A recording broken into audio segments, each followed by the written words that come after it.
What is going on, guys? DBG here, and in this video we are going to be talking about something that kind of needs to be brought to light.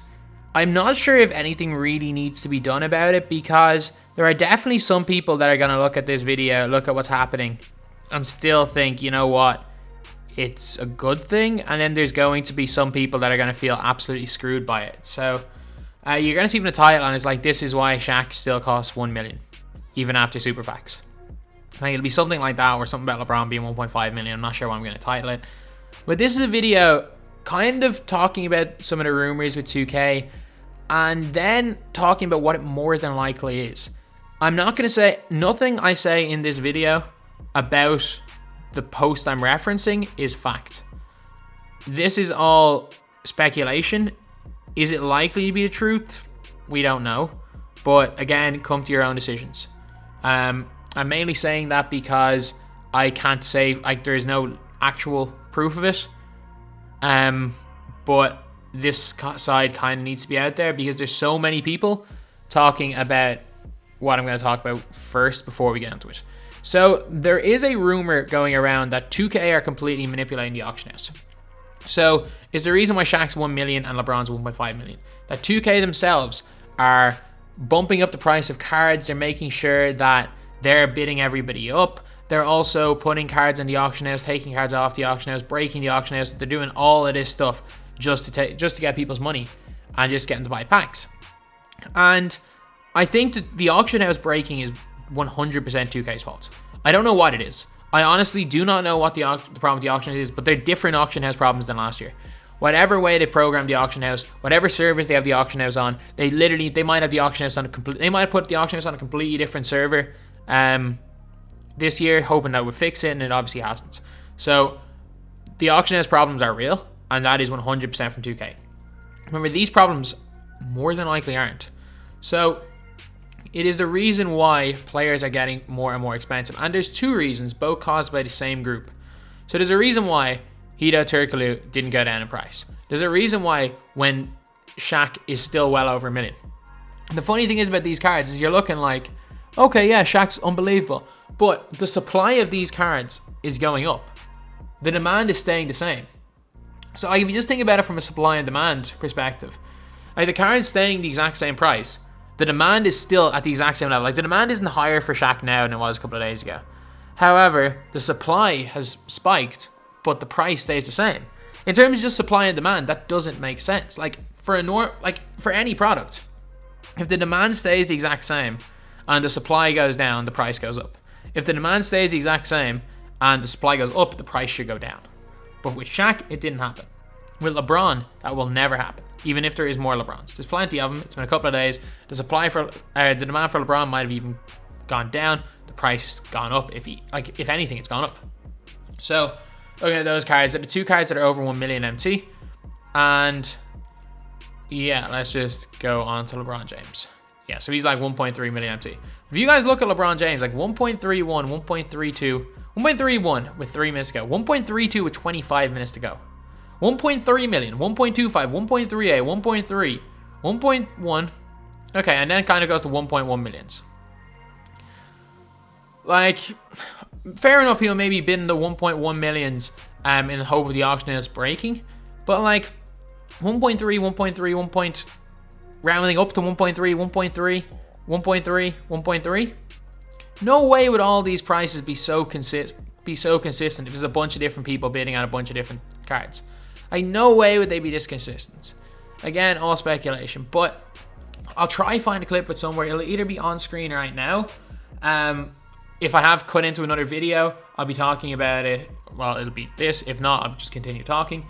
But we've seen price fixed cards. Like, we've all seen it. We've all looked at cards. I can't pick a specific card because I was looking around and couldn't find one. Like, we've all had cards that there is 50 of the card, for example, for 5,000 MT. But there's not a single one of them for 4,950. And you're like, if there's 50 of them for 5k, surely maybe 4,300, 4,200. Eventually you might snipe one. But like, the thing is, these cards are this price because they're made to be this price. And it's not by 2K.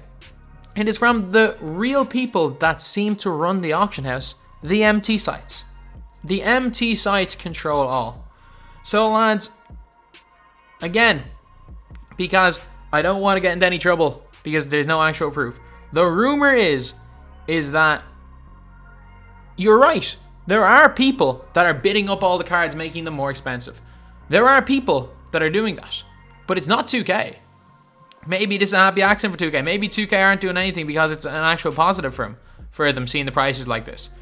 But the reason why the auction house is so high, and it's going to continue rising, is because of these MT sites. And these MT sites probably have 80% of the MT in the world. They probably have 80% of the MT and most of the good cards in the world. So they can let in cards, they can let them out as they please. They control everything. Not us. Like, not the actual player base.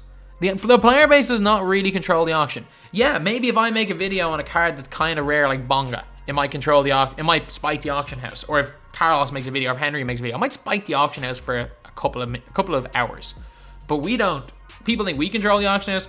We don't, trust me. So what these MT sites do is, because they have probably 80% of the MT in the world, they just go and bid up all cards like Shaq. And they don't want to buy the cards. They want these cards to all be a million MT. Or to be as high as possible, as high as they know people will be willing to pay for them. And then they don't want to actually win the cards. So, for example with Shaq, maybe if he goes for 1.2 million MT, they might put a bid in for his average price, or for a little bit lower than his average price. Maybe even the average price. They might put a whole bunch of those bids in with like an hour to go. Which is why you're seeing so many ridiculous, like if he like 6 minutes to go, 1 million, an hour to go, like 800k, 969k, an hour and 30, or an hour and 7 minutes to go. Like, so obviously these are people that have put in max bids and are waiting. And other people have tried to do the same thing, but kind of undercut them. So it went up to there. But like, what they try to do is they try to not get the last bid so that other people get the card. So if realistically Shaq's probably worth about 700k. If it wasn't for all this happening, Shaq would be for 5, 6, 700k. But because it's 1 million, people are spending more MT. They're almost wasting more MT. If they decide to sell them back, they're losing more in tax.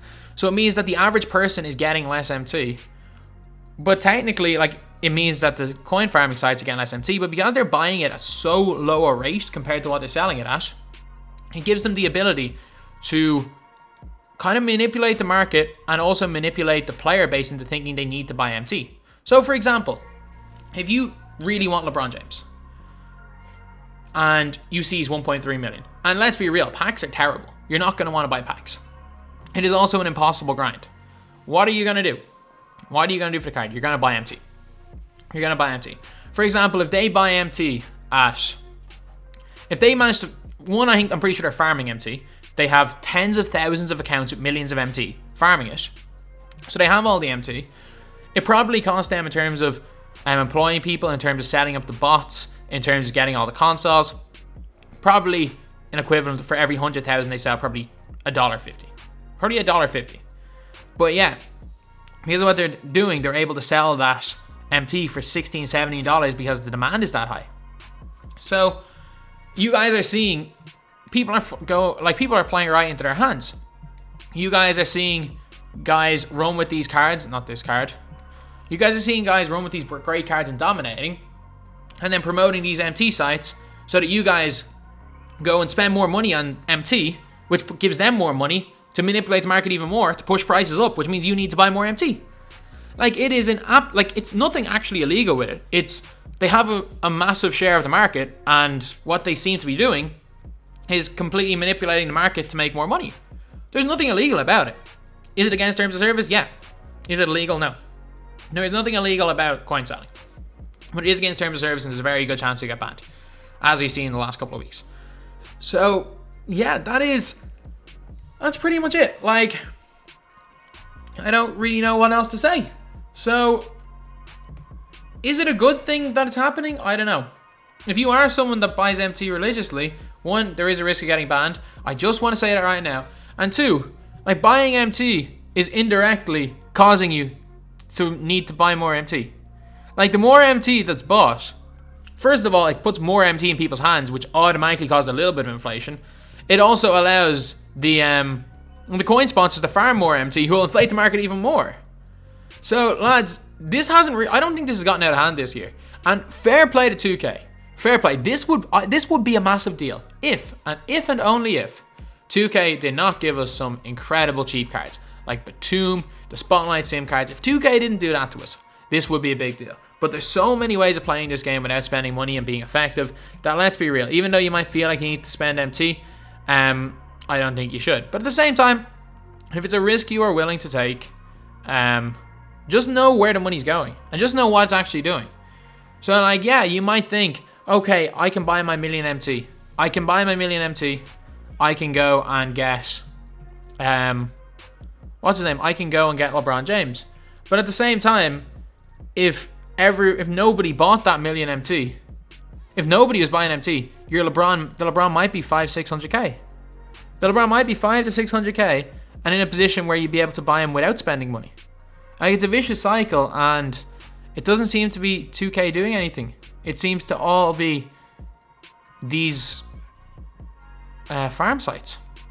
And again, yeah, that seems to be it. So lads, I hope this makes people think twice before spending their money on, well, I don't agree with people spending their money ever on this game in any way, but I hope this makes people think twice about not only spending it, it makes other people think twice about promoting it, because funnily enough, you're promoting a product, but that product wouldn't be needed if the sites people are promoting didn't exist.